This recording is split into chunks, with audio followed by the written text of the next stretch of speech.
All right, this should be recording. Hi, good morning, everyone. It is Friday morning, September 30th. Some of you have been having some trouble with your problem sets, mainly cis or trans. It's the biggest thing I see, like missing people will send me problem sets. Oh, don't forget your stereochemistry. And I'm just trying to go over that just to make sure we clear things up because remember, you want to make mistakes on the problem set, not on the test. So this is a perfect resource if you're still like procrastinating on a problem set or if you're studying for the test. All right. Okay. So you guys should be seeing my screen now. Okay. Now, let's get to the big point. Cis or trans. Okay. Well, when you're naming a compound, you can't put cis or trans. You have to put E or Z. That's our nomenclature rules.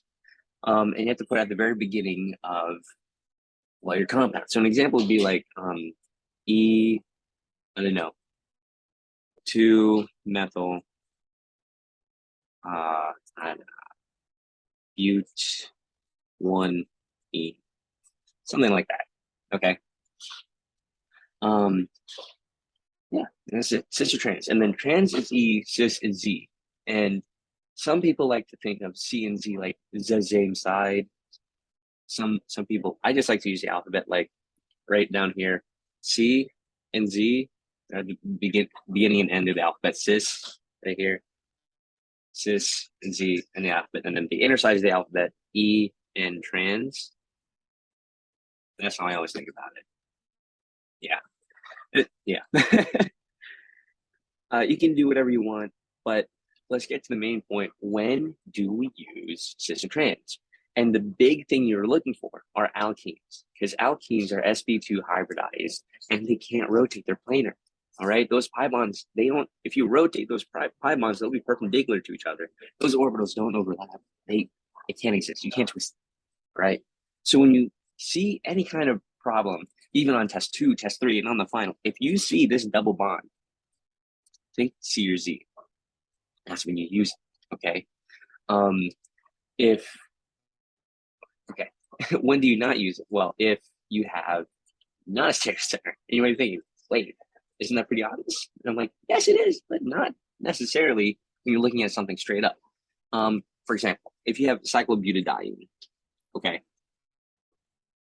that's more like a cyclobuta rectangle. Okay, cyclobutadiene, right? Well, cyclic structures are pretty much always cis, so you don't really need to write E or Z because they're always facing each other because they need to complete the ring. You can't have butadiene where those bonds are facing away from each other. The only time you'll have trans alkenes and cyclic structures if you have like a big 18 ring carbon ring structure, because that way they can make like a little flower like zigzaggy shape. But you won't deal with that until semester 2, right? But again, focusing on that double bond when you're not supposed to use E or Z's when they're the same compound or on a single carbon.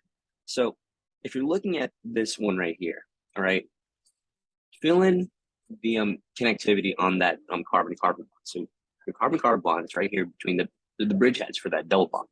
Okay. Well, you have a methyl group right here. You have an H. Make sure you draw your H's. H. And then you have an ethyl big carbon structure over there. So CH2. I'm just gonna write R because you don't really need this. But if you're looking at this, well, it's pretty obviously trans. You have your methyl group and then your CH2R group, because hydrogens, they're at the bottom of the bracket. They don't really have priority. However, if you were to have, say, you're looking down a carbon-carbon bond where on one carbon they are exactly the same, that's not a stereocenter, because these hydrogens, they can switch however much or any which way and they'll still be the same. So if you have a terminal alkene, for example, all right, that's not a stereocenter, because look, you have your hydrogens, they're exactly the same. No matter which way you flip it, it's the same. However, if that was, for example, a methyl group, if you flip it, they are different, right? The way this is right here, that's trans. If you were to switch them, it'd be cis. So there are differences. But as long as these are the same, they're not stereocenters, right? And You might not even just use hydrogens. They could be methyl groups. As long as they are the same, they are not stereocenters. Carbon, carbon, double bond. Okay. Methyl group, CH3, CH3. Are they the same? Yes. If you flip them in any, or if you just flip them, would they still be the same? Yes, they would. It doesn't even have to be CH3s. What if it's a halogen? What if he threw at you 2 fluorines? That's stereocenter. No, as they are the same. The moment there is a difference, like if this was, I don't know, oxygen or make an alcohol, right? And this was an ether. R is just any alkyl group like CH3 or yeah, CH3. There's a difference. They're not exactly the same. They might be directly connected to the same type of atom in oxygen. But if you go beyond that, well, that R group, that alkyl group has carbons on it. So it's bigger atomic mass. Okay.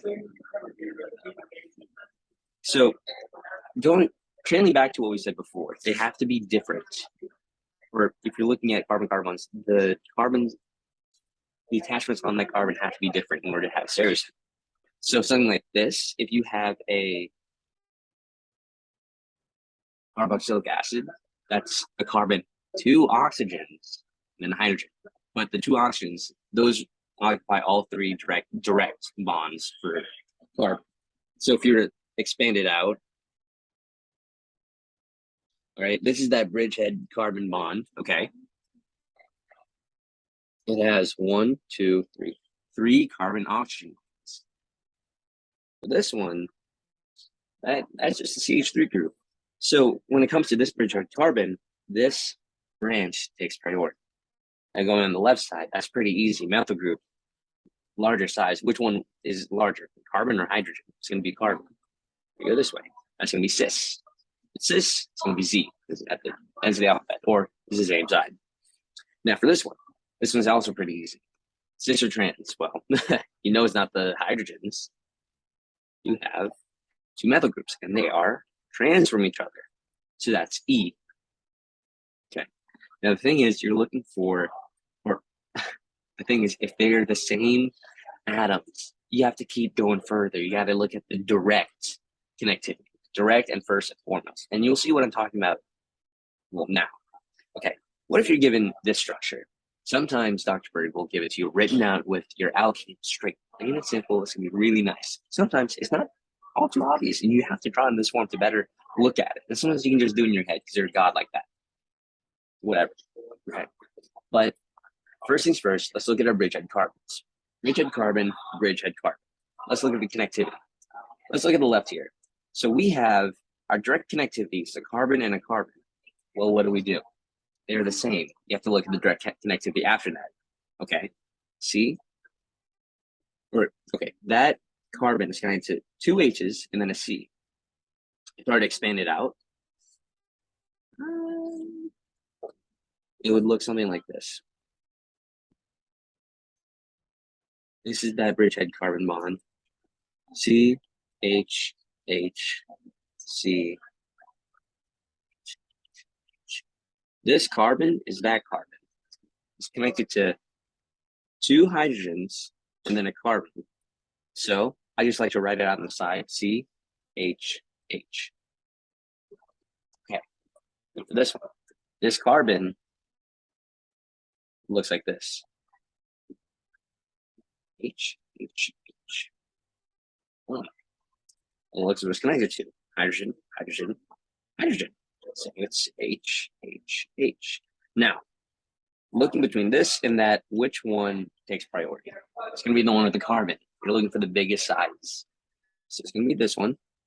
So we're going to go this way. Now let's take it up a notch. What if you have something like this? You have just a big alkyl group. What do? Well, you draw it out.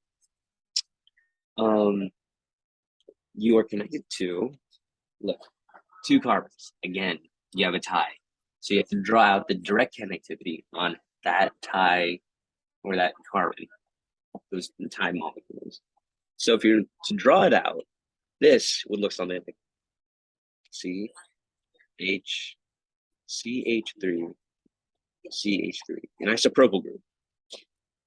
That's this bond right here, and this carbon's right there. And let's look at the connectivity. You have carbon, carbon, hydrogen. Remember, I'm looking at the direct atoms, not the groups, the atoms. So carbon, carbon, hydrogen.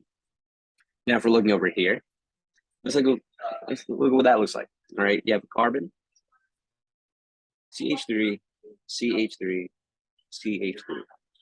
This carbon-carbon single bond directly with that bridgehead alkene carbon, that's this bond right here. And that carbon is this one. Okay, now let's look at what it's connected to. A carbon, and a carbon.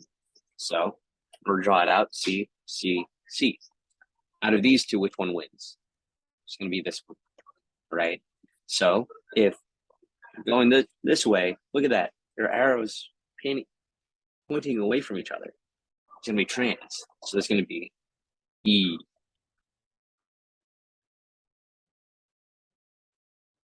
There we go. That looks like a lot, but that's just me drawing out fully. A lot of this you can do in your head, and it also comes to practice. Okay, now let's take a look at this one. All right, let's look again at the left side. You have your bridgehead carbon, direct connectivity, fluorine. That's a pretty hefty carbon, or not carbon, atom. So if you were connected to, like, I don't know, nitrogen and oxygen or another carbon, fluorine would take priority because it's bigger. But let's keep that in mind. So fluorine, you just have fluorine right here. Now let's take a look at this connectivity. You have a carbon. It's supposed to be CH2. Not bad. If you expand that, that'd be carbon, H, H, O, H. Okay. So this sigma bond is this sigma bond right here. I'm just, again, enlarging it. It's not actually connected. And that's what I did up here. So please don't be confused. This is enlarging it. That carbon and that carbon are exactly the same. Now let's look at what it's connected to. Hydrogen, hydrogen, oxygen. So oxygen, I'm just drawing it out. Well, between the F and the OH, which one takes priority? It's going to be the F. Because you're looking straight up, which one has the heaviest atom? Just period. It's going to be fluorine. So you're going to go that way for stereochemistry. Now for this one's also pretty tricky. What if you have very far away a very large atom like a halogen? This could even be a Br. Let's make that a Br. All right. Maybe thinking, well, if I'm looking for the heaviest group, let's just do the Br. This is pretty big.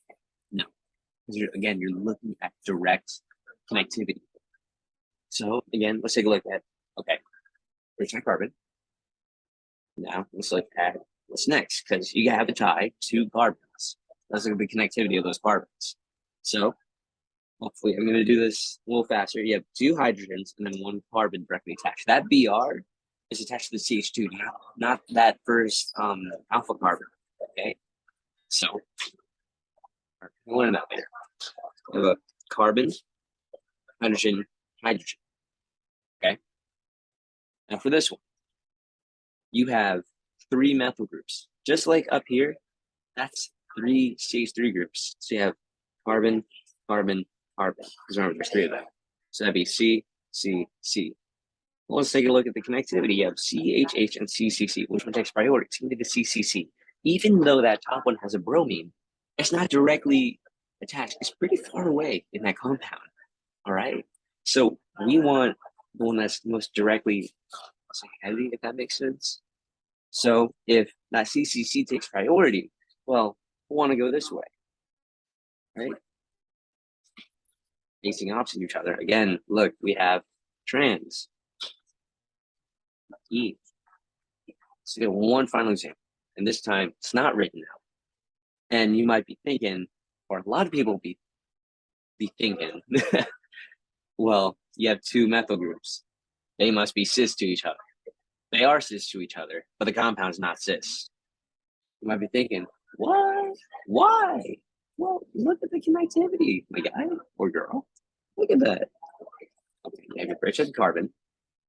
Draw out whatever it's connected to. You have a hydrogen right here, CH3. CH3 up here.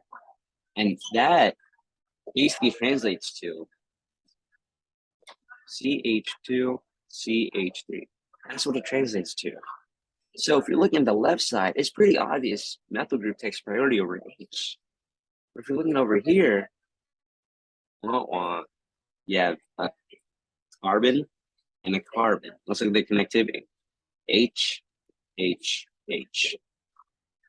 This one, we have two H's, but carbon. So carbon H. What's the priority? It's going to be this bottom one. So you're not looking at the cis or trans of methyl groups or identical groups. You have to look at the direct connectivity of that bridgehead carbons or those bridgehead carbons. So this is like the other two, E trans. Okay.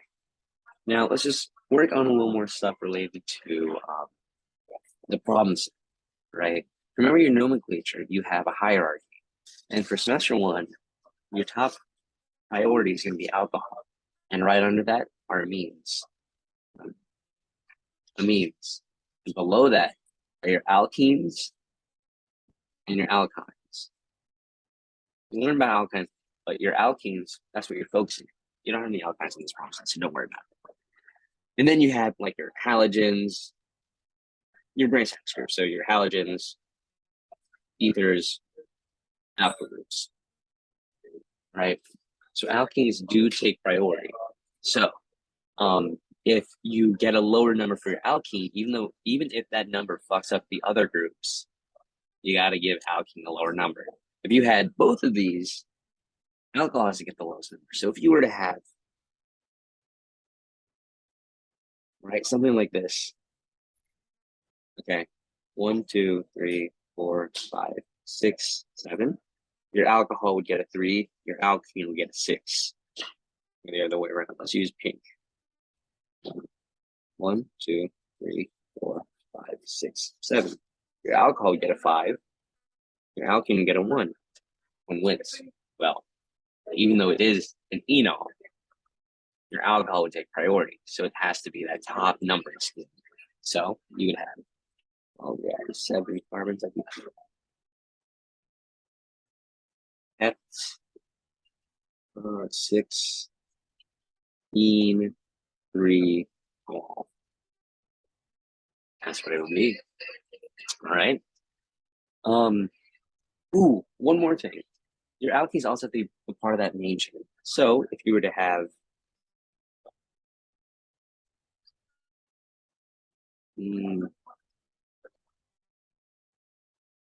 super weird carbon structure like this, and you might be thinking, okay, well, from what I know, IUPAC means you have to go the longest chain. So 1, 2, 3, 4, 5, 6, 7, 8.